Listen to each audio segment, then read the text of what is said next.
Hola, buenos días a todos, ¿cómo están? Buenos días, mi, buenos días, Nati. ¿Cómo ha pasado? Hola, Buenos hola, buenos días. días. Días, Jacob. Buenos días. Buenos días, buenos días. Buenos días, Carolina. Bueno, vamos a comenzar. Ya saben cómo es la dinámica. Que puede abrir la cámara, por favor, para que sea una clase más dinámica, no solamente tipo radio escucha. Abrir la cámara. Ok, increíble. Verónica, primera vez por aquí, ¿cierto? Sí, Ya había David. todo. Ah, ok, bueno, bienvenida, bienvenida. Muy buenos días, Rabino. Buenos días a todos. Buenos días, sí, muy bien, todo, bueno verlos nuevamente, a los que puedo ver, pues a los que veo en la cámara. Estefany, ¿cómo estás? Aquí, buenos días. Bueno, ahora que vamos a continuar. Ha sido unas 2 semanas de trabajo bastante fuerte en Ecuador. Regresé el viernes, prácticamente llegué para Shabbat a la casa. Todo bien, profesión. Y entonces vamos a aprovechar que estoy nuevamente por acá en casa con un poquito más de tiempo para continuar con la clase del libro Hacia una vida plena de sentido. Expuse siempre por los momentos en que a veces pasan días y no lo conectamos, pero bueno, porque es tema de trabajo. Según estaba revisando aquí, quedamos en la página 280. Realmente ya nos falta muy poco para terminar. Linear, es decir, sin prometerles nada, pero voy a tratar de que, si en la semana voy viendo un espacio, un tiempo en que podemos avanzar, igual les aviso, aunque saque unas horas de anticipación, para ver si podemos concluir el libro. Ya tenemos casi creo que 2 años estudiando el libro, o sea, y bueno, sí me interesaría terminar el estudio de este libro ya, para ver a qué pasamos, a qué otro tema pasamos. Pero bueno, pues, estamos aquí en la página 180, venimos hablando de la fe y la razón, dentro de lo que enseña no el judaísmo, la Torá. La Torá. Entonces, ahora cuando hablamos de judaísmo, no es que los judíos tengamos esta idea, no es que los judíos se nos ocurrieron estas cosas y así pensamos en nuestra manera de pensar, no. Es lo que la Torá nos ha transmitido a través de Moshe, con los Torá y los sabios, durante todos estos siglos de explicaciones de los sabios, es que podemos sacar toda esta enseñanza que a fin de cuentas sirve también para toda la humanidad. Y el tema de la fe y la razón, como nos enseña la Torá, ya estuvimos hablando, no tienen, no son opuestos. No es que la fe vaya a contarle la razón, ya hemos hablado un poco sobre eso.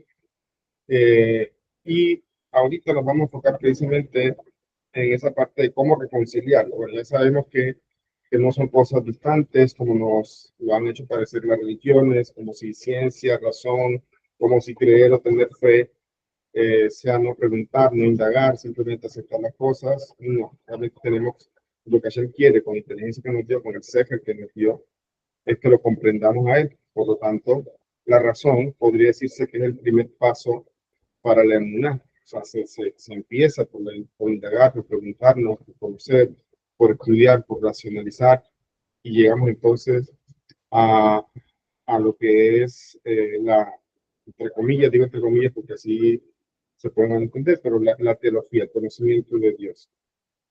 Y de hecho el Rambam, también en su libro Moreno Bujín, explica claramente que los demás caminos, como la ciencia, de cualquier tipo de ciencias, al final de cuentas, están allí para dirigir el hombre hacia el conocimiento de su creador. Entonces, puede ser, haber personas que se acercan a buscar un poco a ese verdadero Dios a través de las religiones, han salido del error y siguen indagando, después llegaron con el tema de Benignoa, para otros ya están siguen profundizando, pero llegaron a este punto de conocer a Dios a este nivel a través de ese paso por las religiones. También hay historias de personas que nunca han creído en Dios, siempre se han enfocado en la ciencia, y luego en profundizar tanto en su conocimiento científico, llegaron a la conclusión de que nada de estas cosas pudieron haber sido al azar. O sea, debe haber algo que dirigía perfectamente estas cosas, y empezaron a creer entonces en Dios. Entonces hay científicos que llegaron a través de su ciencia a considerar la existencia de Dios. Y como vemos entonces, Todos estos caminos conducen hasta allí, para conocer a Dios. Obviamente, que lo que estamos viendo las fuentes de los sabios, vamos como que dice un paso adelante en ese camino de que la razón nos lleve a la fe, a la verdad. Ahora dice aquí, ¿cómo reconciliamos la fe y la razón? Dice, aunque alguna gente sigue viendo la fe y la razón como adversarios, la verdad es que la razón lleva a la fe, como estamos diciendo, y la fe lleva a la razón. Usando la razón podemos contemplar las maravillas de la creación y empezar a reconocer la amplitud de su infinito poder. Pero la razón también nos lleva a entender el límite del conocimiento humano, cuánto hay más allá de nuestro alcance. Como escriben los sabios, el conocimiento último es saber que no podemos conocer a Dios. Eso ya lo expliqué varias veces, está en una introducción del Tratado de Veracruz en la edición nacional. Una introducción muy bonita que se hace ahí en la editorial, donde explica precisamente qué es la fe. La fe es ser consecuente con el conocimiento. Y un ejemplo que pone allí es que, por ejemplo, puede haber un doctor especialista en neumología, en pulmones, y ha estado en cirugías y ha visto muchas veces el efecto que produce el cigarrillo en los pulmones. Lo ha visto con sus propios ojos, no es que lo escuchó, no es que lo leyó en un libro, él ha visto cómo quedan los pulmones después del abuso del cigarrillo. Sin embargo, decía el ejemplo allí en los centros, sin embargo, después de una cirugía de muchas horas, sale al pasillo del hospital a descansar y a fumarse un cigarrillo. Entonces, estamos viendo, dice el libro, alguien que no es consecuente con lo que sabe. O sea, sabe que hace daño, pero no se comporta de acuerdo a eso. Y eso lo define el Talmud en esa introducción como falta de emun, o sea, falta de fe. La fe, entonces, parte de la razón, es decir, él conoce, ha estudiado, es especialista en este proceso de degradación y la causa del cigarrillo, o no solamente cigarrillo, sino todo lo que puede estar relacionado con los pulmones. Pero es un conocimiento que no tiene mayor validez para él porque no lo lleva a su vida práctica. Por lo tanto, la desconexión que hay de ese conocimiento con la manera en que dirige su vida, eso se llama falta de fe. Así que entonces, ¿cómo está relacionado la razón con la inmunidad? El libro también estoy resumiendo porque dice casi en 2 hojas, explica todo esto muy bonito. Yo lo tengo en un blog. Yo publicaba cosas hace mucho tiempo. Yo, cuando estaba en Israel, estudiaba, yo aprovechaba, escribía en las noches que llegaba a la casa, pero hace mucho tiempo no me queda ese tiempo. Entonces yo dejé de escribir allí, pero tengo ese artículo, lo publiqué ahí, si puedo se lo comparto luego en el Classroom o de pronto en el WhatsApp, donde se explica un poco más, pero ahí explica algo. Ahí explica que a los niños nosotros le dirigimos a los mismos sin que ellos sepan o indaguen mucho. Solamente le decimos, por ejemplo, en el caso de los niños judíos, al levantarse, apenas abra sus ojos, tiene que decir Modéani, porque hay que agradecerle a Dios, porque le devolvió el alma, etc. Luego después le decimos, tiene que lavarse las manos. No se puede agarrar nada, tocar nada con las manos impuras. Esto para el caso judío, ¿saben ya? Entonces el niño se levanta, repite y se lava sus manitos. Y todo lo que le decimos, él lo va haciendo. Pero el niño no sabe por qué. El niño solamente obedece. O sea, el niño no está usando su razón, su raciocinio, su análisis. ¿Por qué? Porque como niño no ha desarrollado esa capacidad. Pero en la medida que él crece, él empieza a preguntarse, papá, pero ¿por qué decimos Modéani? ¿Por qué nos lavamos las manos? ¿Qué pasa con esto? ¿Por qué tenemos que lavar las manos? ¿Por qué así de esa forma, alternada? ¿Por qué 3 veces? Entonces el niño va a empezar a preguntar y preguntar y preguntar. Pues en la medida que se desarrolla el intelecto del niño, él va entonces a preguntar lo que hace. Entonces, si nosotros somos esas personas que hacemos las cosas solamente porque nos dijeron o porque la Torah dice, no estamos mal. Estamos haciendo, a final de cuentas, la voluntad de Dios. Pero si nosotros indagamos y cuestionamos y racionalizamos estas cosas, por lo menos podemos darle una fuerza mucho mayor a esto que estamos haciendo y no actuar como robots. Pero cuando vamos estudiando y profundizando, vamos a comprender en algún momento que no comprendemos completamente los preceptos. Y entonces ahí se llega a la verdadera fe. Una fe que se llegó a través del conocimiento. Porque se parecería a la del niño. El niño nos pregunta. El niño obedece aunque no entienda. ¿Se parece? Pues no es lo mismo. ¿Por qué? Porque aquel que racionalizó, estudió, indagó y estudió a profundidad, en verdad comprendió que no puede entender todo, pero sí está actuando en base al conocimiento que ha desarrollado. O sea, no es exactamente igual el caso del niño. Entonces, de nosotros depende en qué nos quedamos. Obedecemos. Siempre lo digo, si le preguntan a ustedes, ¿por qué tal cosa los nojidas hacen y judíos no pueden hacer? Y si la respuesta es, yo lo escuché de rabino tal, están mal como estudiantes. Porque no puede ser que ahí están tratando como niños. No es que me dijo el rabino tal. No, o sea, ustedes deben tener una base de su estudio y decir, no, lo que pasa es que en las leyes no ágiles se desprenden varias cosas y sobre esto está incluido en la ley de la idolatría y hasta aquí se nos permite hacer, si no estamos haciendo filusheidad, como inventar una religión, o sea, que tengan argumentos. Entonces, ustedes deben preguntarse dónde quieren estar.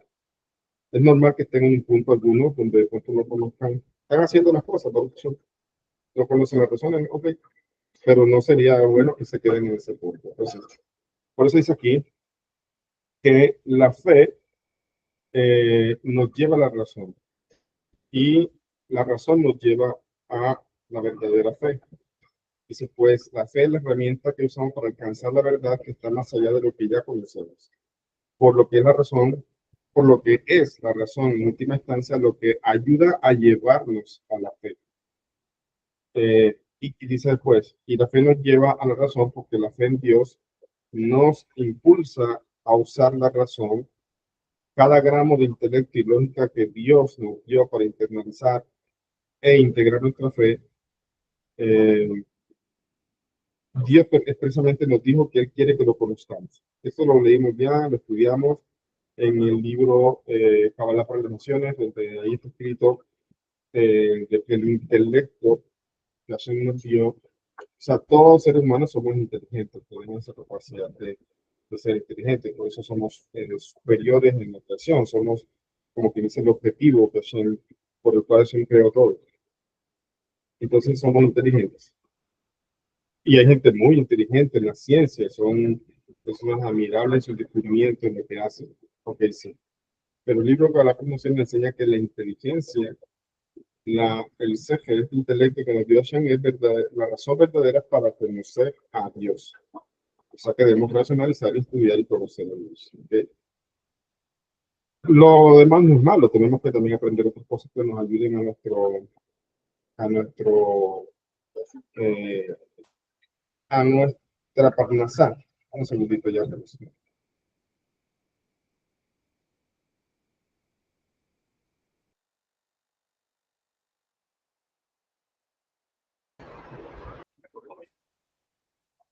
Bien, entonces es para eso el intelecto, para conocer a Dios. Por eso dice que Él quiere que lo conozcamos, que lo percibamos con nuestra mente y sus instrumentos finitos de lógica, que nos embarquemos en una búsqueda de toda la vida en la que ampliemos el alcance de nuestra razón, aprendiendo tanto a consumar su poder como a reconocer sus limitaciones.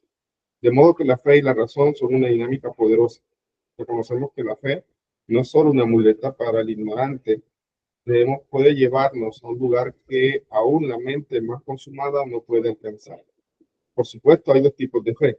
Fe ciega e inmadura de un niño, decíamos un momento, que debe ser guiado por otros, y la fe madura de alguien que ha viajado lejos con su mente y corazón hasta llegar a un umbral que solo puede cruzarse con un salto de fe.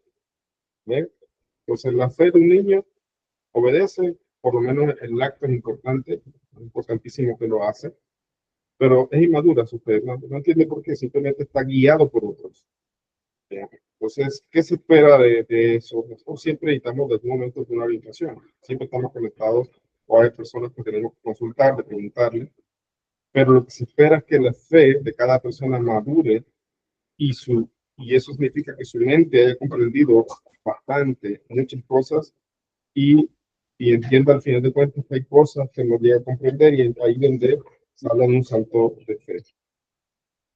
Dice aquí, termina esta parte aquí con una maíz, con una pequeña historia, como siempre. Dice, dos jóvenes visitaron una vez una pequeña ciudad rusa en la mitad del invierno. Trataron de encontrar el baño ritual, a la mikve, y se enteraron de que estaba al pie de una colina de pendiente pronunciado.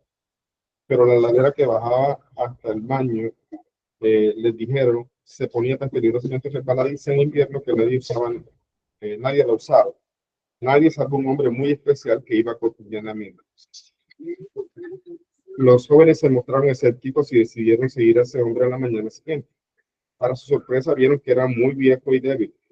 Pensaron que no podía arreglárselas para bajar la pendiente, pero el hombre caminó con firmeza por la ladera.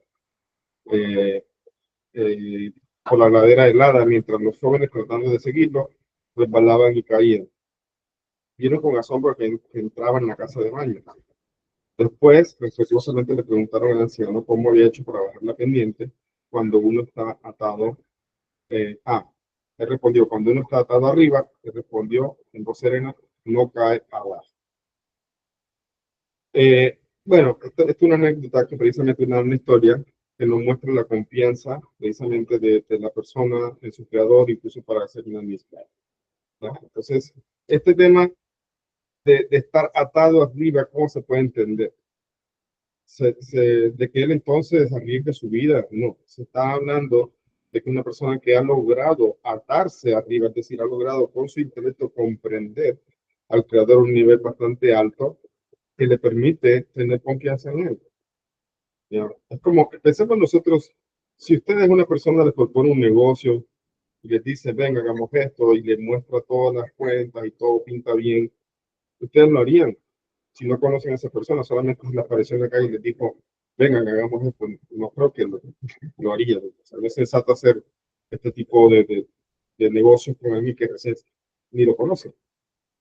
Pero si ustedes empiezan después a ver a esa persona, conocer, tratar, ver que en verdad tiene un negocio, ver que no es un estafador, es una persona seria, que en verdad está haciendo las cosas bien, que ya tiene otras cosas, entonces ustedes van a generar una confianza. ¿Ya? Nosotros tenemos que confiar en Hashem, porque Él es nuestro creador, Él creó el mundo y sabemos que de Él todo depende.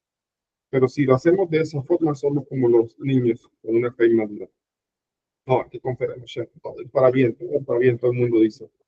Pero han desarrollado realmente la madurez de ese conocimiento de confianza. Han desarrollado esa habitación, esa confianza, o simplemente dicen y repiten cosas que escuchan. Entonces, atarse arriba, como dice aquí, es como conozco yo al creador y está escrito que cada quien lo conoce en la medida de sus esfuerzos y de sus capacidades.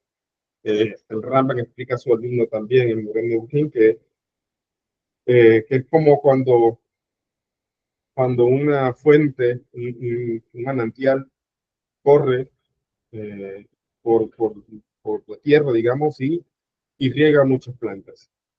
Cada quien toma lo que necesita. No es la misma agua que necesita un árbol grande que una planta pequeña que está empezando a germinar o crecer. Entonces dice, así es Hashem. Hashem precisamente se reveló, que se revela a cada uno de nosotros, pero cada uno de nosotros lo absorbe, entre comillas, haciendo la analogía, en la medida que de nuestros esfuerzos y en la medida de nuestras capacidades. Pero hay una cosa, las capacidades, nuestras limitaciones no las conocemos. O sea, no está revelado para nosotros hasta dónde máximo puede llegar nuestra alma. No está revelado. Entonces, nosotros, tal vez eso no está revelado precisamente porque eso puede cambiar. Si una persona llega, y eso señor Tania, una persona llega al límite de sus capacidades, que no sabe cuál es, no conoce sus capacidades, pero está en su esfuerzo, está al límite de sus capacidades, Hashem le da el empujón necesario para subir a otro nivel. Por eso tal vez que Hashem nos revela cuál es la capacidad de cada alma. Está dicho que, por ejemplo, las almas de los grandes sadiquín que han venido al mundo, ya esa alma desde el principio tenía una capacidad tremenda. Por eso llegaban a ser sadiquín, a ese nivel. Pero no todas, dice Tania, no todas las personas, todas las almas llegan a ese nivel. Ni siquiera todos los judíos tienen la capacidad de llegar allí de manera innata. Pero si sus esfuerzos lo conducen hasta el borde de sus límites, entonces Hashem puede ser que viendo ese esfuerzo le dé el último empujoncito para que llegue más allá de donde podía llegar. Entonces, el tema de atarse arriba es qué tanto estamos dispuestos o qué tanto nos estamos esforzando en conocer a Hashem. ¿Ya? En verdad, ¿qué tanto es? Estas clases son buenas, son catedráticas, escuchamos, pero no se compara para nada con el esfuerzo que haga cada uno de ustedes en su búsqueda, en libros, en estudio personal y ojalá con un estudio dirigido. Algunos que están estudiando libros bastante complejitos, pero siempre me van enviando preguntas. Entonces, y les voy ayudando. Entonces, eso es, o sea, hasta dónde estamos dispuestos nosotros a desarrollar esa confianza. ¿Y cómo se desarrolla esa confianza? En la medida que conozco a Hashem, en la medida que le estudio en todo lo que corresponde a mi obligación. Ahora dice acá, ¿cómo podemos tener fe en nuestra generación? Buena pregunta, porque nuestra generación es una generación que prácticamente carece de fe. A pocos saben y poco les importa conocer a Dios, mucha gente, los jóvenes sobre todo. Dice, mucha gente hoy día todavía tiene problemas para creer en Dios y está llena de preguntas. ¿Este escepticismo es saludable o no? ¿Es una búsqueda honesta de verdad o una justificación por una conducta egoísta? Dice, al final del día, solo nosotros sabemos con cuánta sinceridad hemos buscado la verdad. Solo nos tenemos a nosotros mismos y a Dios para responder. O sea, esta pregunta, de todo lo que estamos diciendo, por ejemplo, ¿qué tanto me he esforzado realmente para desarrollar mi confianza en Dios a través del conocimiento de Él? Es una pregunta que nadie va a responder sino nosotros mismos. Nadie puede decir al otro que no se esfuerza, que quizá de pronto no lo está haciendo. Puede ser que uno le dé un consejo y le diga, bueno, podría hacer esto, pero de juzgar y decir que de pronto no tiene ningún interés o que realmente no se esfuerza, pues no, porque eso es algo que cada quien debe responderse, nadie tiene esa respuesta. Por eso dice, al final del día, solo nosotros sabemos con cuánta sinceridad hemos buscado la verdad. Solo nos tenemos a nosotros mismos y a Dios para responder. Si estamos buscando de manera auténtica, entonces ya hemos empezado nuestra relación con Dios. Como en toda relación dinámica, como en toda relación dinámica, esta búsqueda es un proceso. Empezamos con la perspectiva limitada de nuestra propia existencia, trepando escalón por escalón hasta llegar a comprender que Dios es la realidad absoluta de la que nosotros somos una extensión y no al revés. Para algunos este primer paso podría ser descubrir si estamos en realidad listos para escuchar y crecer, si estamos dispuestos a aceptar la responsabilidad de la fe. El paso siguiente es ocuparnos de nuestras dudas sobre la existencia de Dios. ¿Está mal tener preguntas sobre Dios? No. Pero, como siempre he dicho, tener preguntas no es malo. Lo malo es que las preguntas queden ahí y nunca busquemos resolverlas, nunca busquemos indagar. Y hay gente que lo primero que hace es buscar al rabino que le responda. Lo correcto es que la persona misma empieza a indagar, a buscar, a estudiar, a buscar fuentes, etc. Y ese esfuerzo es lo que va realmente a generar, a afianzar ese conocimiento. Y luego, si se esforzó, indagó, buscó y no llegó a una respuesta concreta, parece que tiene una respuesta, pero no está seguro, entonces sí que dirige su pregunta al maestro. Pero no es el camino que si no sé, enseguida voy y pregunto, como la gente que va y busca en Google simplemente. Google o ChatGPT, todas estas herramientas que hay hoy día, son herramientas. Nos pueden ayudar, mas no siempre tienen la razón en la primera búsqueda que hacemos. Ya tenemos nosotros que contrastar, tenemos que tener ideas, tenemos nosotros que indagar. Mucho de lo que está en Internet con respecto a no ágidas es lo que ya está molidito, está bien, ya puesto ya para cualquier persona. Ya está bien ahí, detalladito, sencillo para cualquier persona. Ese tipo de cosas pues, son herramientas buenas que ayudan. Pero si una persona ya ha profundizado, como lo que han venido estudiando conmigo, todas las leyes a profundidad, y seguimos haciendo un curso sobre eso, que porque otro que había hecho lo había hecho con la Fundación Orajay, entonces ya estoy haciendo mi propio curso para tener sus preparaciones, porque lo que pasa es que yo tengo un contrato con ellos en que el material les pertenece a ellos. Entonces yo hice mi propio curso, pero estamos desarrollando los domingos, de hecho a la 1 tenemos clase, también empezamos a tomar hoy, y que quede grabado. Entonces mucha gente ya ha escuchado y repasado estas leyes, y hay personas aquí muy estudiosas que también otra vez están escuchando esas clases de las leyes. Entonces eso es bueno. Es como un día que mi hija me preguntó, pero ya esa para allá la leímos el año pasado. Y tiene razón. Todos los años leemos las mismas parashot, sí, pero, sí, pero precisamente la Torah es infinita y cada vez que leemos encontramos cosas nuevas. Cosas que de pronto pasaron por alto la primera vez, no nos habíamos fijado. ¿Ya? Por ejemplo, yo en esta parashá que pasó en Shemot, no me había fijado de algo. Mire, tantos años leyendo la parashá y no me había dado cuenta de algo y quedé de indagarlo, de averiguarlo bien. Y es que en esta parashá, Hashem le dice a Moshe que si no le creen, él pregunta, bueno, y si no me creen, si voy y les digo que vengo de parte tuya y no me creen, entonces dice, bueno, ¿qué es eso que tienes en la mano? Eh, y le dice, una vara, bueno, tírala al piso y saca la historia, se convirtió en una serpiente, etc. Y después le dijo, mete tu mano en tu seno, en tu pecho. Y después sale la mano blanca, como si fuera lepra. Y yo no había caído en cuenta que en el relato cuando él va a exhibir la liberación, él sí tira la vara al piso, pero lo de la mano no recuerdo haberlo visto. No recuerdo que él haya sacado la mano blanca frente a Faraón. No recuerdo yo. Entonces, ese es el tema. Puede ser que sí está escrito allí, puede ser que sí está detallado, pero no somos computadoras. A veces se nos olvidan cosas y otras veces no nos damos cuenta de otras, y por eso cada estudio es diferente a pesar de que sea lo mismo que estamos leyendo. ¿Ya?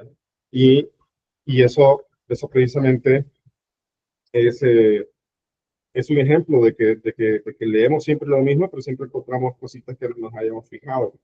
Y la idea es, pues, indagar y salir de esa duda. Dice aquí, eh, dice acá, segundo, dice, ¿cómo podemos tener fe en nuestra innovación? Dice, mucha gente hoy todavía tiene problemas para creer en Dios y está llena de preguntas. ¿Es escepticismo saludable o no? Es una búsqueda honesta de verdad o una justificación por una conducta egoísta.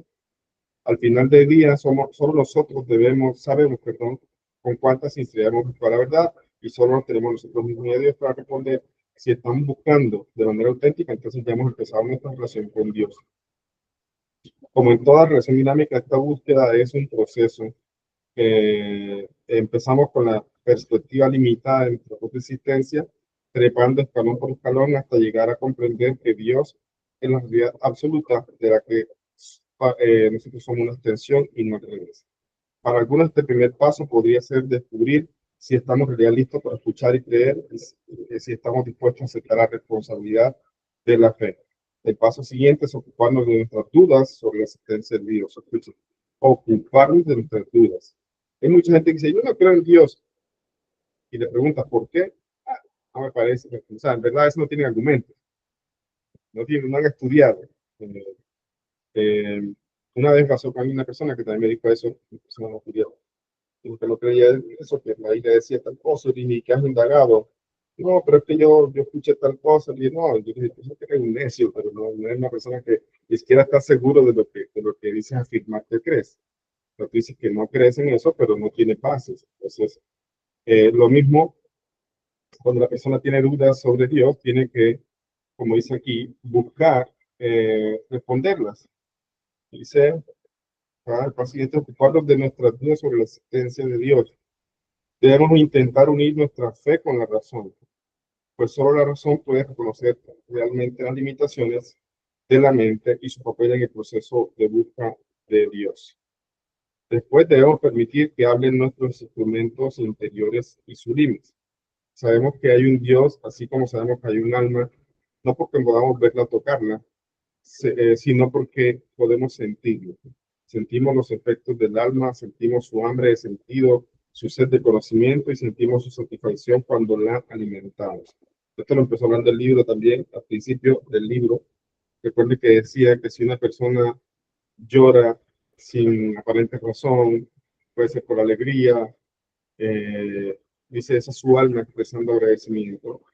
O una persona que llora por tristeza pero no sabe de qué, no cree que esté pasando nada, dice esa es su alma pidiendo ayuda.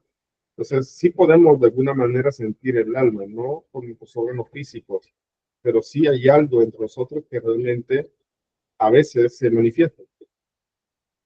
Dice, sentimos los efectos del alma, sentimos su hambre de sentidos, su sed de conocimiento y sentimos su satisfacción cuando la alimentamos. De modo similar, nos sentimos elevados cuando tenemos a Dios en nuestras vidas. Sentimos el objetivo y la dirección, sentimos que hay un sentido en todo lo que hacemos. Todo este proceso necesita alimentación. ¿Qué es la alimentación? Conocimiento sobre Dios y nosotros mismos. Escuchen, no solamente el conocimiento sobre Dios, sino el conocimiento de nosotros mismos. Que también nos conocemos. Y nosotros creemos conocernos, pero en verdad, una de las cosas que despierta, como dice, se prende la chispa, el bombillo, es cuando empezamos a estudiar, de alguna manera empezamos a decir, uy, yo tengo tal o cual lucha, a mí se me dificulta esto, este libro tiene un mensaje, realmente me llegó, lo necesitaba. Entonces empieza uno en un proceso de conocimiento, de autoconocimiento. Entonces, por eso aquí, la alimentación que necesitamos en este proceso es conocer a Dios y conocernos a nosotros mismos. Debemos estudiar la Torá, que es el plano de Dios en la creación, y debemos aprender a actualizar nuestra fe mediante la sedaká y las buenas acciones. Mediante nuestra virtud y generosidad reforzamos la conexión entre nuestra realidad material y la realidad absoluta que es Dios. Sobre todo, debemos reconsiderar los instrumentos que estamos usando para tratar de revelar la santidad de nuestras vidas. Simplemente no podemos limitarnos a los medios sensoriales y convencionales para relacionarnos con algo que es suprasensorial, como el alma. Buscar a Dios en estos tiempos puede parecer especialmente difícil. Mucha gente hoy ha perdido familiaridad con la fe y ya no sabe qué es y cómo se cultiva. Nacidos en una época en que las prioridades materiales han desplazado lo espiritual, muchos saben poco sobre Dios y lo que Dios quiere de nosotros. La gente tiene tiempo libre en sus manos, con frecuencia no sabe cómo llenarlo significativamente. Parece muy difícil encontrar orientación, pues todos, desde los padres a los educadores y los políticos, parecen igualmente desconcertados. Y sin embargo, la gente en todas partes sigue buscando un sentido, buscando a Dios. Este es el más profundo tributo a la fe. Es durante estos periodos de oscuridad espiritual en la que la fe más profunda hierve a fuego lento. Debemos reconocer que hay dos clases de oscuridad. Una es cuando comprendemos que está oscuro y ansiamos ver, y la otra cuando la oscuridad ha sido tan intensa y ha durado tanto que nos hemos resignado a ella, como lo que pasó con el pueblo en Egipto. El pueblo de alguna manera estaba resignado a estar allí, o sea, clamaban, como dicen, pero el tema de resignado es que precisamente ellos estaban en una situación de esclavitud donde se les hacía difícil rebelarse o sacar realmente su gallardía para hacer lucha, ¿ya? O sea, Faraón los había machacado psicológicamente también, o sea, al tal punto que ellos pues ya no tenían intenciones de saltar de allí, o en caso que salieran, hacían los desvió por un camino donde no tuvieran que enfrentarse a nadie, porque no tenían esa intención de luchar, estaban completamente, vamos a decir así, como apagados. Dice entonces, el primer paso para escapar de la oscuridad es reconocerlo. Solo entonces podemos empezar a buscar luz. Hay momentos en nuestras vidas en que nosotros estamos, como dice el tema de la oscuridad, de que la oscuridad ya no hemos acostumbrado a ella. ¿Cómo podemos reaccionar a veces de darnos cuenta? O sea, si estamos en la oscuridad, se refiere a que de pronto estamos en un punto acostumbrados a ciertas cosas, poco a poco vamos decayendo en ciertas prácticas, ciertas costumbres, ciertas cosas. ¿Cuándo nos damos cuenta de eso? Cuando nos acercamos o tenemos contacto con personas que están en un punto más alto. Lo voy a decir en el caso de nuestro jurídico. Cuando nosotros estamos en comunidad, nos damos cuenta toda la energía que hay allí entre la hermandad, entre los judíos, cómo se vive allí, con la alegría, todo esto. Pero si un judío vive solo, no logra sentir en qué punto está hasta que no se acerca a la comunidad. Ahí se da cuenta en qué punto está. Dice, wow, o sea, verdad me estoy perdiendo en muchas cosas, en verdad me siento bajo, en verdad me siento de tal o cual forma. Entonces, eso es hacerse consciente de su oscuridad.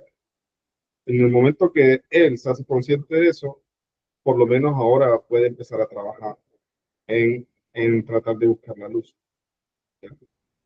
Mientras no se dé cuenta que está en la oscuridad, no va a buscar la luz. En otras palabras, en este trabajo, en estos estudios que nosotros hacemos, vamos a descubrir, o por ejemplo en el libro que yo escribí también, que se llama Descubriendo tu luz interior, la persona que van leyendo allí van encontrando precisamente cosas de sí mismos que de pronto no habían visto. Y en el momento que las ven, ahí mismo el libro también les da algunos tips, algunas cosas de cómo empezar a trabajarlas, o cómo empezar a precisamente cambiar eso. Y es algo tan antiguo, incluso los sabios lo hablan en el Raman también, el tema de que si queremos establecer un hábito, basta repetirlo todos los días hasta que ya se hace parte de nuestra vida. Se hace cómodo. Al principio va a ser duro. Me quiero levantar temprano, el primer día va a estar un poco sueño pesado, tal cosa. O quiero estudiar todos los días tal cosa. El primer día dice, ay, tengo ganas, pero sí, aunque no tiene ganas, se empuja a hacerlo todos los días, va a llegar un punto en que ya lo hace de forma natural, ya no tiene ningún esfuerzo. Entonces, eso se llega en el momento, primeramente cuando reconoce la oscuridad, después entonces quiere buscar luz. O sea, en otras palabras más sencillas, una persona se le va a hacer muy difícil mejorar cualidades o mejorar un problema, o salir de un problema, si no reconoce el problema. En el momento que reconoce que tiene un problema, ya dio un gran paso. Y a veces reconocer el problema no es fácil para nosotros mismos, sino que a veces es otra persona, puede ser un rabino, puede ser un amigo, el que le hace ver a uno el problema. Y no, entonces ya entra en la ecuación de nosotros, en nuestra cabeza, ese problema que no habíamos visto, y ahora es nuestra obligación empezar a buscar soluciones, empezar a buscar la luz. O como dicen los sabios, cuando una persona reconoce que está enfermo, va a ir al médico.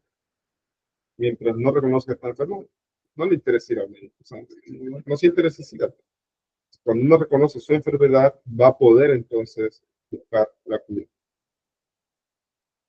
Dice aquí, en este clima de oscuridad espiritual, todos tenemos la capacidad y la responsabilidad de dejar que nuestra fe brille y se integre en nuestras vidas cotidianas. Hablemos de nuestra fe con familiares y amigos. Cultivemos la fe mediante el estudio y la plegaria. Pongámosla en práctica mediante buenas acciones y será acá. Por un momento, interrumpamos lo que estamos haciendo, dejemos nuestra mente en silencio y permitámonos escuchar la pequeña y callada voz de Dios. Cuando nos liberemos, comprenderemos que nuestra fe está mucho más cerca de la superficie de lo que habíamos imaginado. Recuerden, independientemente de cualquier otra cosa, la realidad absoluta de Dios existe. La única pregunta es cómo responderemos. ¿Cuánta sinceridad pondremos en la búsqueda mientras tanto Dios nos está esperando? O sea, en otras palabras, la pregunta es, ¿qué tanto estás dispuesto a salir del problema? ¿Reconociste el problema? ¿Qué tanto estás dispuesto a salir de ahí? Reconociste la enfermedad que tanto estás dispuesto a buscar la curación. Parece lógico, ¿quién quiere estar enfermo? Obviamente que está enfermo a buscar la cura. Pero, como dijo el Rebe, aquel que no reconoce que está enfermo solamente es una muestra de cuál grave es su enfermedad. Así dice el Rebe. Aquel que no reconoce que está enfermo solamente es una muestra de cuál grave es su enfermedad.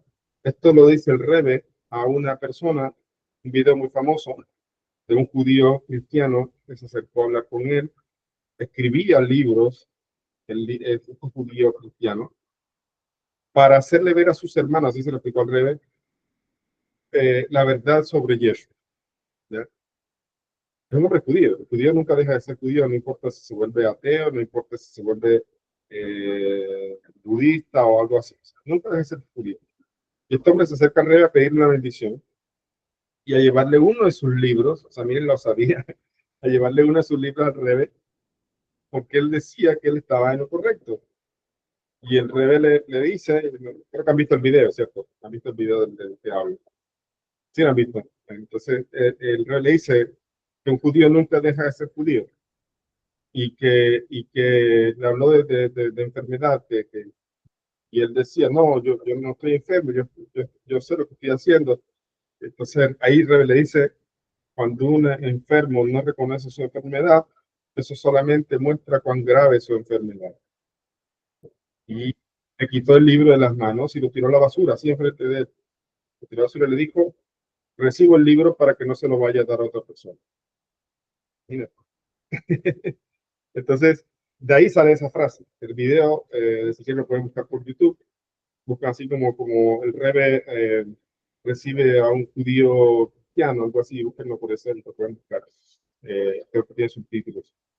Entonces, eso es, o sea, cuando una persona no reconoce su enfermedad, le están diciendo, mira, no es correcto lo que estás haciendo, mira, eso que hiciste o esto que estás dejando de hacer no está bien, mira dónde andas, te estás alejando, te estás asimilando, mira, no, yo estoy bien, ¿por qué viene a decir eso? Pues eso muestra cuán gruesa es la oscuridad que hay allí y requiere un esfuerzo mayor, ¿ya? Y a veces ese esfuerzo mayor está en nuestras manos, o otras veces Hashem mismo nos golpea con situaciones para que esa clipa, ese orgullo que tenemos se rompa y entonces reconozcamos que el otro tenía razón y que nosotros estábamos mal. ¿Ya? Esa es una otra forma en que Hashem nos hace precisamente darnos cuenta de nuestro error. Lo vimos en la parasha. Hashem le dice a Moshe, ve a sacar a mi pueblo, pero el corazón del faraón se va a endurecer y no lo va a dejar salir. Entonces, explican los sabios que precisamente era un tratamiento que tenía Hashem con Paró, con las makot, con los golpes, o sea, todo lo que se venía, que vamos a ver en los estatutos, las parashot, las makot que traducen como plagas, todo esto tiene un propósito de doblegar la clipa, porque el faraón representaba la clipa en el mundo. ¿Y cómo lo doblegó? A través del makot, que la palabra makot, que se traduce como plagas, no es plagas, no significa plagas. La makot significa golpes. Como cuando una persona quiere disfrutar una almendra, tiene que romper, la almendra, una nuez, tenemos que romper durísimo la cáscara para poder disfrutar de ese dulce.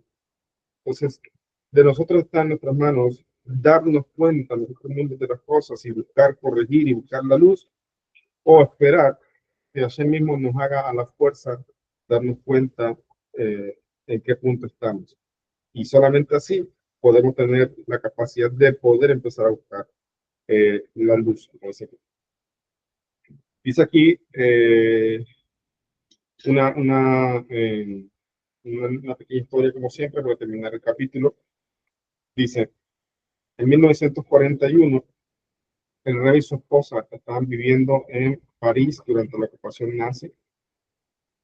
Después de muchos llamados telefónicos y cartas desesperados desde Nueva York, el rabino Yosef Isaac Schneerson, el suegro del rey, ayudó a la pareja a obtener los papeles necesarios y los pasajes de barco para viajar vía Portugal a los Estados Unidos. Antes de abordar el barco, el rey recibió un telegrama de su suegro, no viajen en ese barco, decía el telegrama. Aun cuando los nazis conocían su identidad y alojamiento, y aun cuando no había garantía de que pudieran conseguir pasajes para otro barco, el Rebe canceló las reservas de inmediato, las reservas del barco. Después se supo que el barco en que la pareja estuvo a punto de embarcarse fue hundido por un navío alemán sin dejar sobrevivientes. El Rebe y su esposa tomaron otro barco y llegaron sanos y salvos a Nueva York el 23 de junio de 1941. ¿Cómo se conecta esta historia con lo que acabamos de decir? A veces no podemos nosotros ver la oscuridad.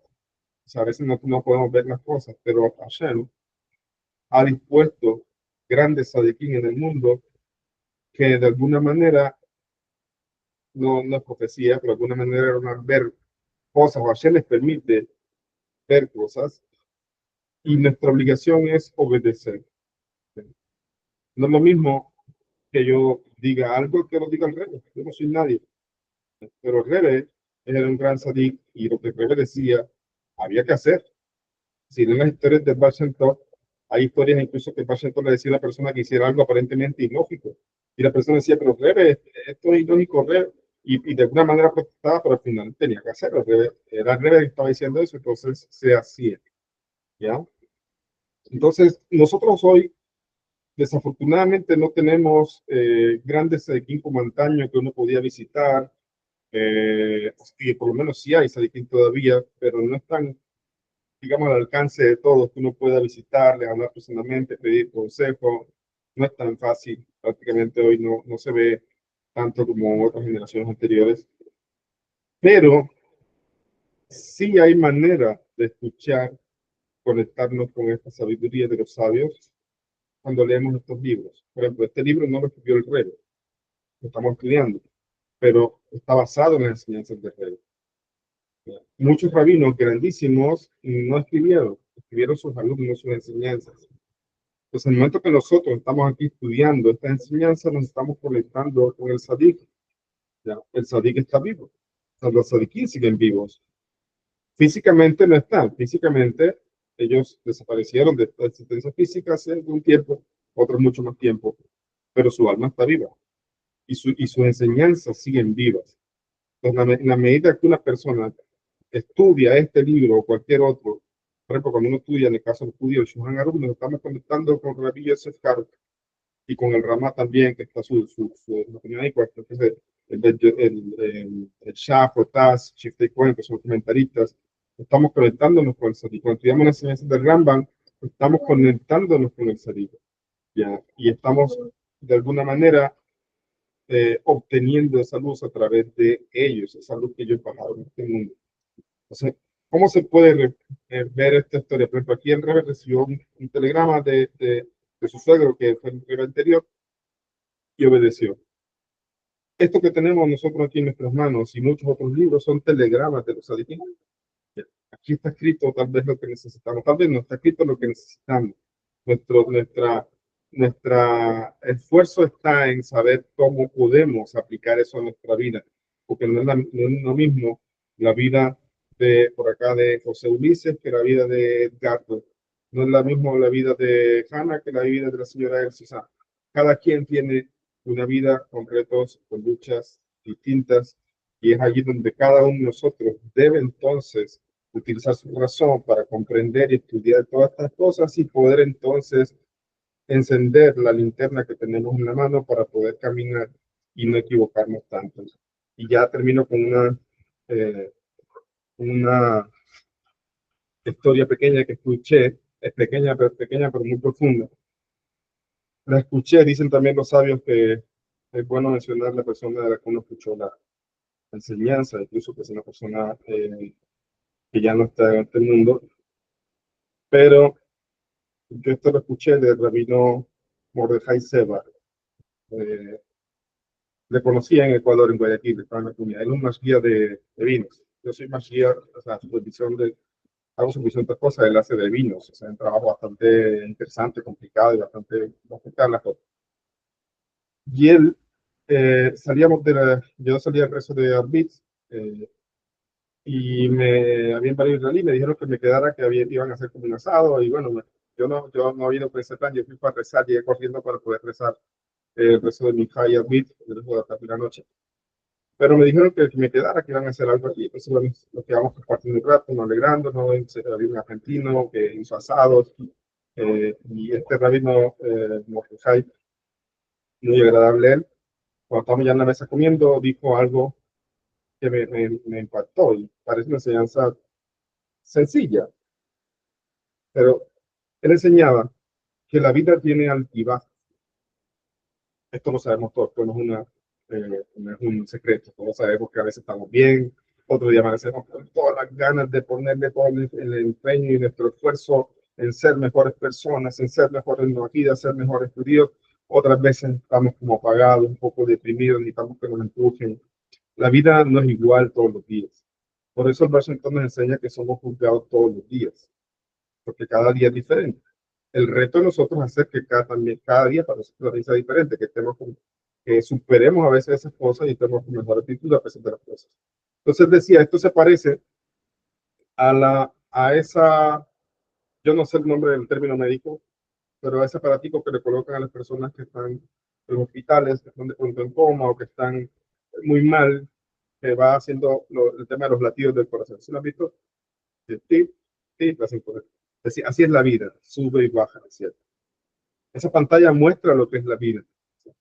Y una vida plana, donde no hay esfuerzo, donde no hay retos, donde no hay tristeza, donde a veces no lloramos, donde a veces no estamos contentos, donde creemos que estamos bien con todo, eso es muerte.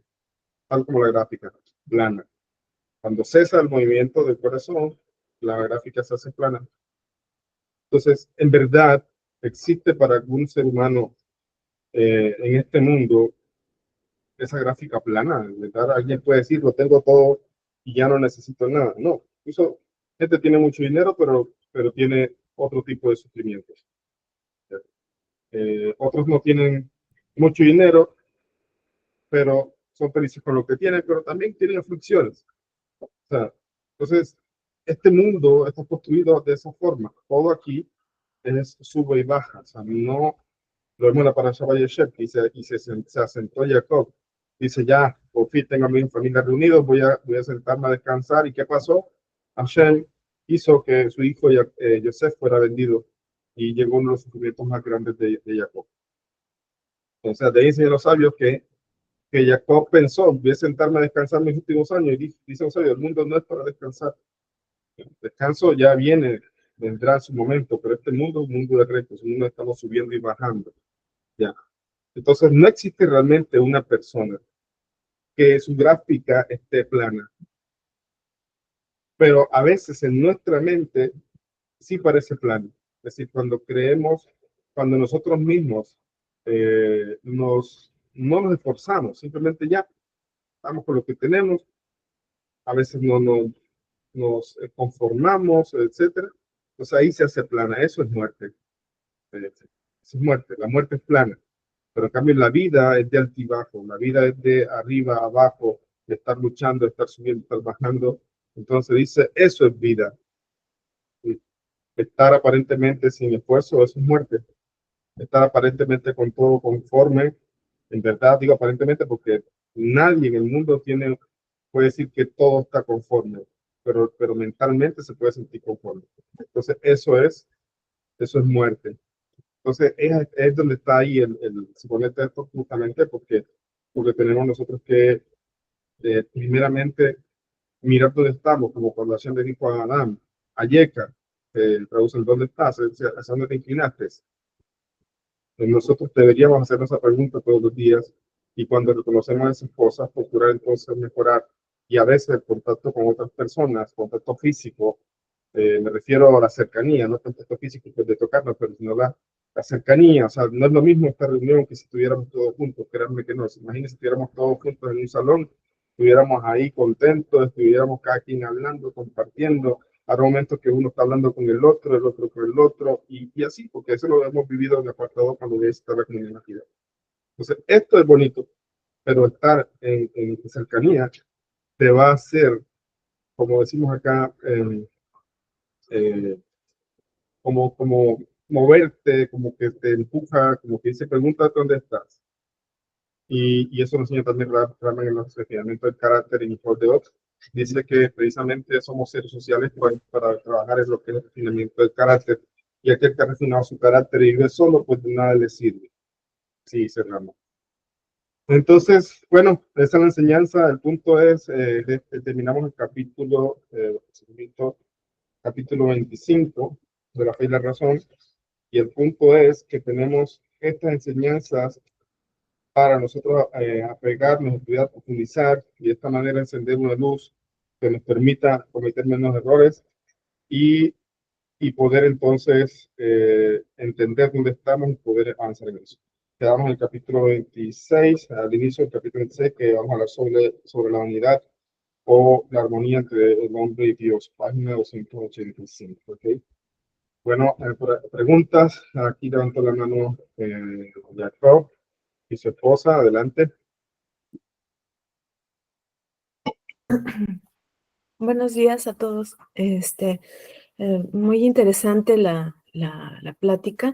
Me recordaba cuando estaba diciendo acerca de que no tenemos no venimos con la medida sobre la fe, porque es algo que se puede modificar. Y en diciembre pusieron en el Costco, en la tienda, pusieron un teclado. Y entonces, mis niños corrieron al teclado, estaba conectado para que la gente lo estuviera ahí mirando, y corrieron al teclado y comenzaron a picar las teclas y a sacar canciones, así solamente de oído, no saben ellos música. Yo sé lo muy, muy básico de música, entonces, no les he enseñado, por ejemplo, en la flauta, que era lo que me enseñaban en la escuela, ¿no? Pero ellos empezaron así a tocar las teclas y empezar a sacar las canciones, y mi esposo también de oído le decía, no, es que esa tecla no es, búscale otra, y así hasta que sacó la tonada. Y le platiqué a mi hermano, que él sí ha empezado a conocer de música, y le platicaba cómo estaban entusiasmados ahí mis niños, y me decía, es que ¿sabes por qué lo hizo? Porque él no sabe las limitaciones que son cuando uno se mete a un estudio y uno se da cuenta de las limitaciones que tiene porque se da cuenta uno que no sabe. Dice, pero él como no se ha dado cuenta que no sabe, es que por eso lo empezó a sacar, aparte de la facilidad que tenga del oído, ¿no? Entonces, también miré hace poco como un cuento, algo así, de que unos niños se habían metido como en un hoyo, algo así, habían caído en un hoyo y otro pidió ayuda, pero nadie llegó, y entonces el niño jaló al que estaba en el hoyo y todo el mundo se asombraba de que cómo lo había logrado, porque había caído en el hielo, algo así, que era muy peligroso, y que se hubieran ido los dos a ese hoyo. Y que no se explicaban cómo lo había hecho, y que un anciano según pasó y les dijo que era porque no había gente que le hubiera dicho que no era posible o que era peligroso. Entonces, pensando en eso, pensaba en lo que usted decía de esa capacidad. Tal vez sea porque si supiéramos, por ejemplo, que nuestra capacidad es 10, pensaríamos que ya no hay más, que ya no podemos hacer más, y por eso no nos ejercitaríamos o no nos aventuraríamos a hacer más grande esa fe, enriquecer más ese músculo, por así decirlo. Claro. Y tengo una pregunta. Hablaba acerca de esa capacidad del Segel, de cómo, mi pregunta es, digo, yo creo que ya varias veces lo he explicado, pero no sé si lo podría explicar un poquito más, acerca de cómo el Segel se ejercita, porque entiendo que, pues, como decía usted en su libro, nosotros no tenemos nada de eso, tenemos que esforzarnos. Y el esfuerzo muchas veces es esos golpes que decía que da Hashem para empujarnos. Pero ¿cómo es ese ejercicio? No sé, como de manera mecánica, ¿cómo se podría entender ese ejercicio? Porque entiendo que es como si fuera cíclico, que va empujando a ir avanzando, a ir, uno le mete 5 y te empuja a 10, y le vuelves a meter 5 y te empuja ahora a 15, así pues como yo lo pudiera entender, pero no sé si hay otra manera. Y otra es, si esa capacidad se forza La pregunta es porque en su libro hablaba acerca del Arizal, que cuando él empezó a decirle a su alumno lo que él había recibido, él sabía que se le estaban descontando años de vida y que iba a morir antes. Cuando uno hace eso, por ejemplo, si yo no sé la capacidad de mi esposo y yo le empiezo a decir algo que a lo mejor es solo para mí, yo me esforcé y Hashem me lo dio para que yo lo entendiera. Si yo le comento a él y se lo doy así, ese forzar su capacidad, ¿qué repercusión hay? O mi propia capacidad, ¿no? Que a lo mejor yo me esté metiendo en páginas judías y esté escuchando cosas que no son para mí. Entiendo que pues muchas veces un niño, ¿no? Cuando le llega de golpe, por ejemplo, la sexualidad, que es lo más común, no tiene la capacidad y se va hacia, digamos, hacia el lado oscuro a malinterpretar las cosas, malentender las situaciones. O cuando los chicos comienzan a ver pornografía también. Entonces aquí en este caso, digo, no es el mismo ejemplo, ¿no? Aquí es acerca de cosas de Hashem, pero digo, no es lo mío, no es mi capacidad. ¿Qué repercusión habría o de qué manera, ya lo dijo que uno tiene que tener un maestro, pero en el caso que yo todavía no sé que tengo que tener un maestro o no me he dado a la tarea de tenerlo? ¿Qué repercusión habría o cómo pudiera yo frenar de alguna manera o saber frenar eso? Bien, bien. Bueno, primera, respecto a las reflexiones que hace, muy bonitas, muy, digamos, de acuerdo a lo que estamos hablando, la reflexión de que a veces nosotros mismos ponemos nuestras propias limitaciones y a veces esas limitaciones se construyen en el entorno, por ejemplo, dentro del piano, dentro de la voluntad de la persona nunca sabe al otro. Entonces, ellos no les han hecho creer las cosas imposibles y por eso hicieron las cosas. No hay que hacer reflexión. Con respecto a lo que mencionas del Segel, yo cuando menciono algunas diferencias con respecto a la lengua judía, que no las digo yo, las digo que la Francia también lo oímos. Con respecto al Segel, sí, el Mahira también tiene Segel, obviamente. O sea, toda persona, todo ser humano tiene un intelecto. Eso es lo que no tienen los animales. Los animales no tienen intelecto como tal, pero tienen algo llamado instinto, que es como un reflejo disminuido de lo que es el Segel. Al final se ve algo de inteligencia en los animales, ya lo hemos hablado varias veces, pero no es exactamente la inteligencia del ser humano en general. Ahora, todo ser humano tiene un Segel, tiene un intelecto, y ese intelecto, como dijimos, está allí para conocer a Dios, pero también se puede utilizar para nuestro oficio, conseguir nuestro sustento, para aprender un arte, un trabajo. Entonces, estas cosas sin duda son buenas y para eso también sirve el Segel, pero el verdadero propósito es conocer a Dios a través de nuestra inteligencia. Entonces, ¿cómo estimulamos eso? Yo creo que lo decía clase de anatomía del alma, parece que fue, el tema de que en el, en el, en el gimnasio, las personas que quieren, hay dos tipos de personas en el gimnasio, o meterlo de alguna manera en dos categorías generales. La persona que va a hacer definición muscular. O sea, ¿qué significa definición muscular? Que no quiere aumentar la masa muscular, simplemente quiere disminuir un poco la capa de grasa y que el músculo se define. O sea, que el músculo se pueda ver como aquellos que se le ve el abdomen, los músculos del abdomen, etc. Eso es definición. O sea, tratar de que se defina, que sea visible el músculo y que la grasa sea poca. Pero encontramos personas que no están buscando definición, sino aumentar la masa muscular. Entonces, eh, el, el, esas dos cosas son distintas del trabajo. El que quiere definir tiene que hacer ejercicio, repeticiones, o sea, varios movimientos del ejercicio con menos peso, pero muchas más repeticiones. ¿Ya? De esa manera se logra definición muscular en esa parte pues, del gimnasio. Ahora, el que quiere aumentar masa muscular tiene que hacer menos repeticiones, es decir, menos movimientos con mucho peso. Y esa persona es la que al hacer el último movimiento lo van a ver que casi no logra mover hasta que pum, llega otra vez a encajar el movimiento donde tiene que llegar. Ese movimiento, ese último movimiento, y esto lo pueden leer en los libros de la parte de fisicoculturismo, toda esta cosa, Ese último movimiento, que prácticamente casi que no se llega a completar, es el movimiento que logra precisamente el romper el músculo, y ese músculo se rompe y entonces se genera más músculo para, eh, digamos, cubrir esa pequeña rotura. No estamos hablando que se rompe el músculo de una manera que se pegue, que eso ya obviamente otra cosa, sino que a manera microscópica el músculo se va rompiendo. Se rompe de manera microscópica y se va generando más músculo sobre eso, y entonces la masa muscular va creciendo. Entonces, de esa forma, si eso es con el cuerpo, si queremos aumentar la masa del cuerpo, tenemos que llevar al límite de nuestras fuerzas del cuerpo. De la misma forma, si yo quiero ejercitar el Sehel, tengo que llevar al límite de mi estudio y de entendimiento del Sehel. ¿Qué significa eso? Miren, una cosa es leer un libro de esto que, como vemos, tiene mucha explicación y bastante profundidad, pero un lenguaje más sencillo.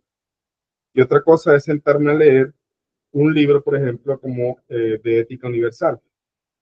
Ya, si ustedes tienen el libro de Ética Universal, que es un libro también para, yo diría que no solamente para los también para judíos, los judíos que queremos enseñarlas o que enseñamos las 7 leyes, tienen muchas fuentes. Pero el libro está escrito en un lenguaje mucho más técnico, en un lenguaje donde necesita incluso psicólogos, en un lenguaje donde necesita incluso a veces leyes, legislaciones, todo. Entonces, ese libro requiere que uno se siente, lea 1 o 2 páginas, cierre y trate de digerir eso. ¿Ya? Es un libro que tiene otro enfoque. Ahora, si nos metemos a lo que es analizar ciertas cosas de la halajá en profundidad, halajá no ajida me refiero, también vamos a encontrar puntos bastante difíciles. Si hablamos de la halajá judía también, vamos a encontrar que se nos requiere mucho esfuerzo mental. A mí me pasó.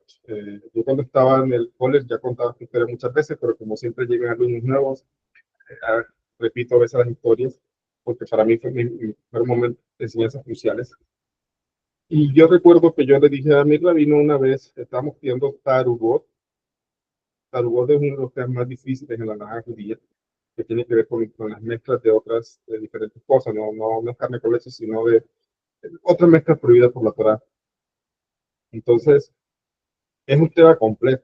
Es complejo. Tú lo lees, lo repasas, pero no entiendes el caso a veces. Y yo me sentí frustrado. Y yo me dirigí a mi rabino, pregunté de Mori Rabino sobre la Pidus, dije, Rab, yo me he considerado bueno para los números. Yo fui muy bueno en la universidad con materias como transferencia de calor, físico-química, balance de materia de energía, química analítica. O sea, en verdad me fue bien esas materias, tanto que cuando fui docente de la universidad di clases de eso, de físico-química. ¿Ya? Y me gusta la termodinámica, me gusta muchísimo. Cálculo integral, todas esas cosas me gustan.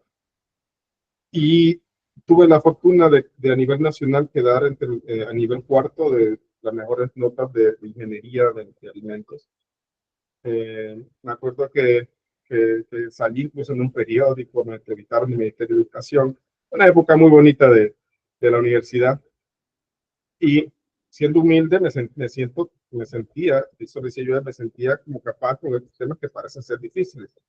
Pero yo le dije, pero en esto me siento bloqueado, me siento un poco, te dije así, me siento un poco tonto, o sea, no logro entender, me siento frustrado porque estoy tratando de entender, entiendo lo que dice el texto, pero no entiendo por qué.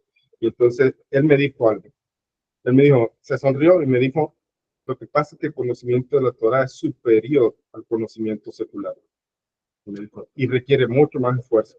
Entonces, eso es ejercitar el Sehel.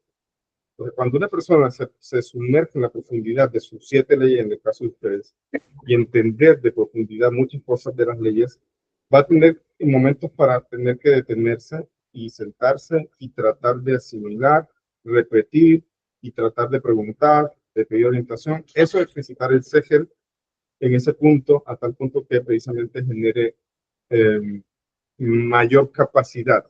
Es como romper el recipiente, es decir, si, bueno, si ahora entiendo 20, entonces logro romperlo un poco más y ahora entiendo 40. Ya.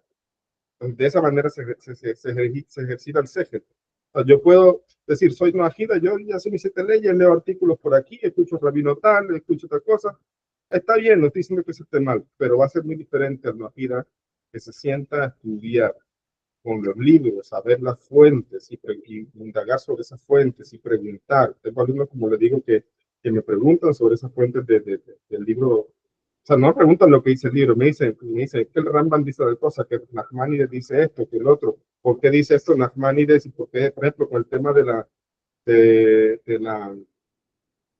las Cortes de Justicia, está explicado en el tema de las leyes monárquicas de que, por ejemplo, cuando los hijos de Jacob, Shimon y Leví, mataron a Shechem, a toda la ciudad de Shechem y al príncipe, entonces hay quien dice que ellos lo hicieron precisamente basándose en las leyes monárquicas porque ellos debieron haber juzgado lo que se hizo y no lo hicieron. Y eso es un pecado que lleva la pena de muerte según unos y otros decían, no, en verdad, eso no lleva la pena de muerte. Entonces hay un malloque detrás, una discusión más allá. Entonces hay personas que se quedan en la gira, no puede hacer esto, pues la gira puede hacerlo. La gira, no podemos encender las luces de Hanukkah, pero no hacemos bendición. Hay gente que se conforma con eso, cada quien a su esfuerzo y a su manera. Pero hay gente que va un poco más abajo, o diría yo más arriba mejor, y tiende a comprender el porqué. Comprender que si me preguntan, yo sepa decirlo. No que me digan, no es que lo escuché, Rabino Asher Kauf. No, eso no. Entonces, eso llevar al límite o exigirse a uno mismo en el estudio un poco más de lo habitual o un poco más de lo que no es fácil es ejercitar el CG. ¿Ok? Esa es la primera respuesta. La segunda, recuérdame que fue la otra pregunta que hiciste, la última. Acerca si se forza esa capacidad. Ah, ya me acordé. Ya. Gracias, ya me acordé. Con el tema que menciona el Arizal, que yo menciono en el libro, yo ponía un ejemplo de que Arizal, digamos, no podía revelarle algo a su alumno porque no le habían dado permiso en el cielo y que al final de cuentas él lo hizo. Hay quien dice que él sabía que o sea, que él tenía que hacerlo. O sea, como dice, tenía que sacrificarse.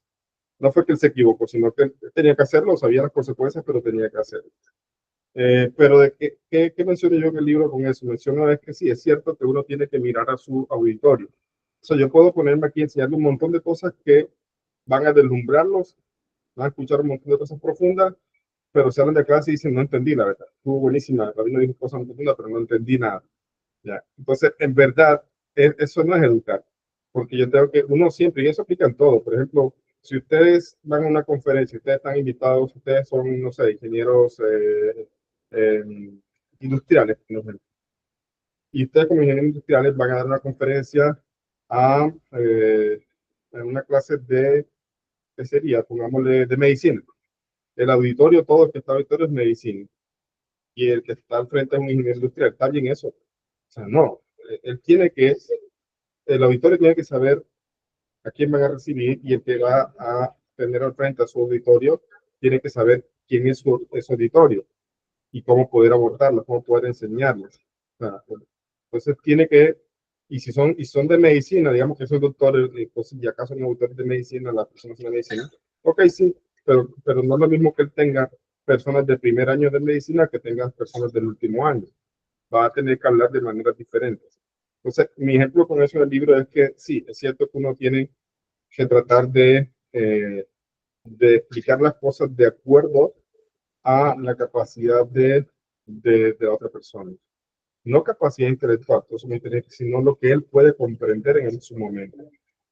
Tal como tú ponías el ejemplo del niño. O sea, el niño toca hablarle, entonces, decir las cosas como son, pero decirlo en un término sin entrar en muchos detalles, sin decir el punto, responderle a su pregunta, sea a medias, entre comillas, porque no estamos dando toda la respuesta, pero lo que él necesita escuchar. Entonces, ¿cómo se llega a eso? Pues en la medida que una persona estudia y profundiza, porque la persona va a comprender su proceso, va a comprender, oye, si muy, póngase el ejemplo, cuando estudiamos para las naciones, cuando hablamos del tema de las almas, de las dos almas y el alma de José, etcétera, hubo gente que chocó con eso, ¿ya? Hubo gente que chocó con eso, y hay gente que sigue chocando con eso, pero el punto es que si lo logras asimilar bien y lo logras no creerlo, sino estudiarlo y entenderlo, vas a lograr avanzar.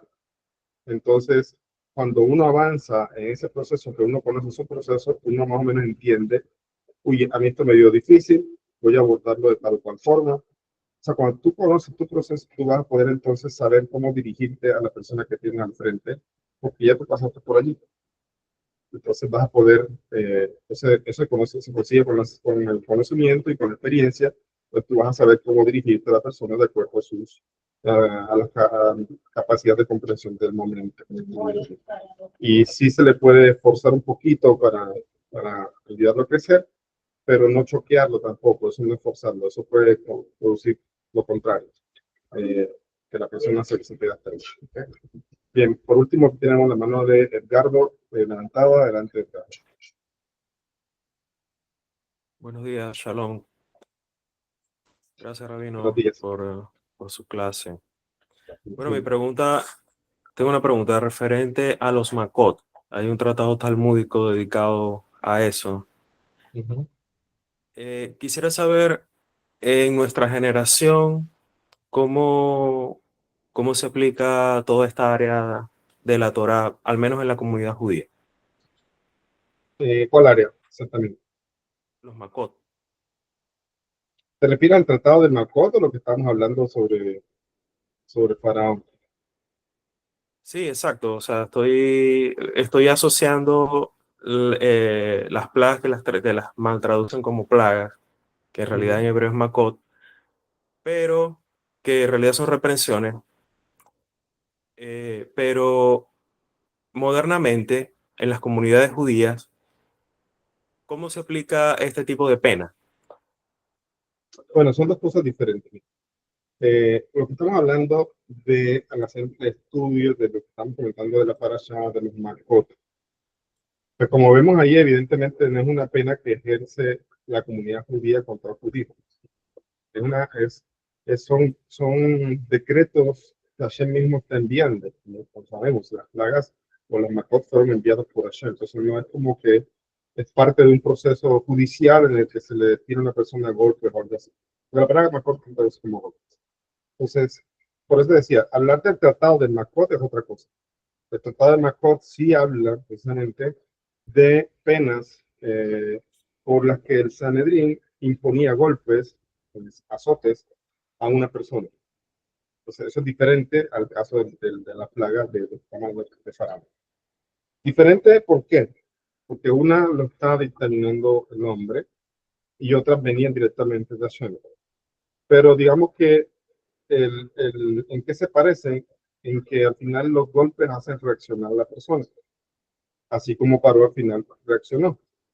Acá también, en el tema de los golpes que se establecían en el Sanedrín, se hacía como una manera de que la persona precisamente hiciera teshuvah. Es como cuando había el tema que se le pegaba a Ali. Era una manera de soltarlo, era de reflexionar. Entonces, por ejemplo, hay casos en los que un judío tenía que hacer tal o cual cosa y no lo hacía, entonces el Sanedrín establecía estos azotes. Y con ese procedimiento era para que él hiciera teshuvah del asunto. ¿Okay? Entonces, en ese aspecto se desemeja un poco lo de Faraón, porque también fue un proceso para que hiciera teshuvah, también el pueblo judío hizo teshuvah en muchas cosas, etc. Pero son en el aspecto de quién dispone los Makot, es diferente. Okay. Ahora, hablando desde el punto de vista de lo que dice el tratado de Makot, no de las plagas, porque hoy día no hay algo que se haga así, que si no hablando de los Makot, de esta pena de azotes que se hacía, hoy día no hay no hay un Sanedrín y no se aplican esas penas como tal. O sea, hoy día lo que se maneja incluso en Israel es la justicia, vamos a decirlo así, tribunal de justicia un poco según la ley secular, ya en muchos Ella es aspectos. Una persona, moderna. por ejemplo, sí, por ejemplo, una persona, eh, digamos, sí, o sea, había penas que en la Torá era la pena de muerte. Hoy día no, simplemente van a la cárcel, no hay pena de muerte. Entonces, tampoco hay de que entonces un tribunal rabínico o la Rabanut o algo así establezca vamos a azotar a tal cual persona porque hizo tal cosa, porque se casó con persona prohibida, lo que salga así, no se aplican. Estas leyes no aplican como tal. Y entonces los Makot vienen dirigidos del cielo. Ya no como las plagas de Egipto, pero sí Hashem nos hace entonces a nosotros, lastimosamente nos envía golpes, o sea, sufrimientos que nos ayudan a reaccionar y llegar a la Teshuvah. Eso se maneja un poco.